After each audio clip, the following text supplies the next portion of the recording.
Welcome to Inspired Design Notes. Our project today is how to plant an artificial orchid. We just had the conversation on whether or not to call these materials artificial, permanent, silk, faux. There's so many names out there in the industry right now, but we're going to stick with faux flowers using the French term for imitation. They're so lifelike today that you really don't know whether it's fresh or silk until you go up to them and smell them.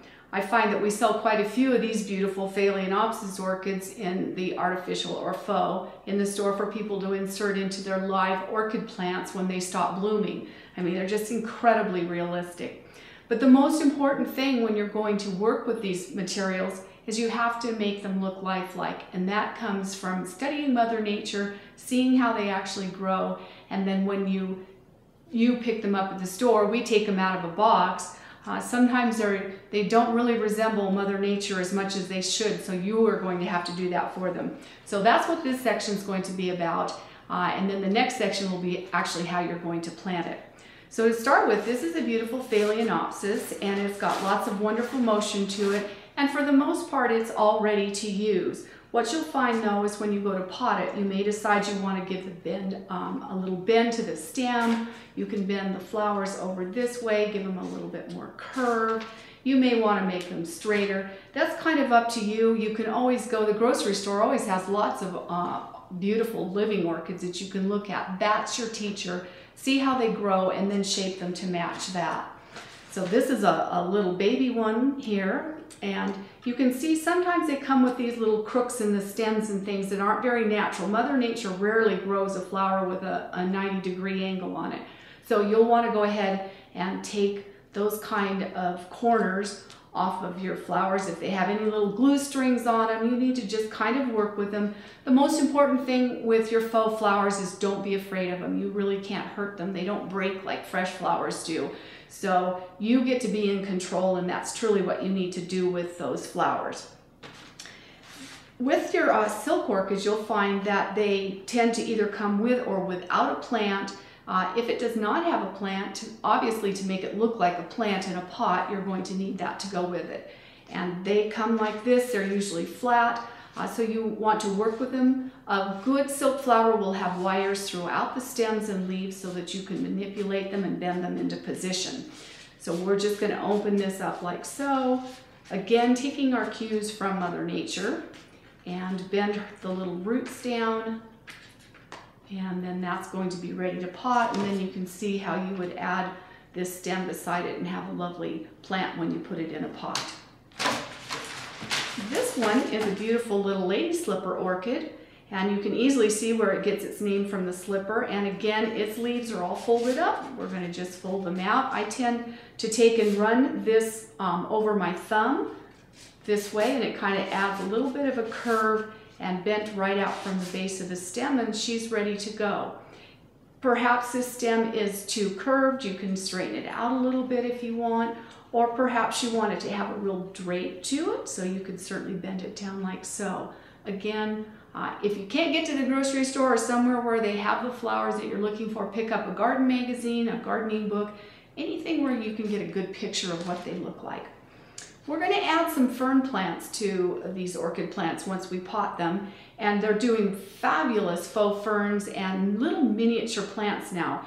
This is really kind of a recent introduction in the past 5 to maybe 8 years or so, but each year they come out with more of them. And what's wonderful is these plants are in proportion to the size of the flower stems, like the orchids that you're going to be using. So again, you must open them up. Ferns usually have a bit of a curve to the stem as they reach out, and they're in that rosette form, which is the way a rose grows, or an African violet's a perfect example of rosette, where everything grows from a center in a nice little circle. So we're going to take and again bend all of those materials from the center of the plant, and letting the tallest ones in the middle kind of reach up and have this nice gentle curve to them. And then once you pot it, you're going to be able to still work with it a little bit to fit it into the style that you're doing. But that's basically ready to work with. Another little style here. This again has got wire in all of the stems so that you can unfold them open it up. It's a little maidenhair fern. And you just really have to work with it. And I can't stress enough, just take control and really work with the stems. Don't be afraid to bend them. They always bend back into position, and worst thing happens, you can always glue the leaves back on if you pull them off. So she's in a nice rosette form as well, ready to use. Another little miniature here. This one's made of plastic, which I know is a bad word to use, but just pretend, work with it. And there's fabulous things being done in plastic. It's not possible to do them in silk. You get this wonderful frilly little detail. You couldn't do that with fabric. It's just opened up all kinds of possibilities in the plant world that they can create. So it's a good thing. And she's again in that nice rosette form, all ready to go. Lastly, I think we're going to add a branch to the design when we put it together to give it a little wispy feel and some height. This is a nice birch stem, and for the most part when you look at birch, if it's weeping, it has a wonderful drape to it. If it's an upright birch, it'll be pretty stiff and straight in the stems. So there isn't much to do to this other than just opening it up. It's fairly large, so we're going to be cutting it into pieces. And then lastly, it's wonderful to work with some of the more curly types of branches because you get that kind of wild and crazy look going on with it. Curly willow and tends to blend well with orchids. It just seems to fit their nature. And again, it comes all folded up in a bag, and you just need to take it and start pulling the branches out and unfolding them. And then once we get it to that point, you can kind of look at it and decide how much curve that you want in the stem. So if you like that, you can kind of even make it tighter. On some stems, you can wrap them around your finger if you want to put a little curl in them, the way curly willow will do.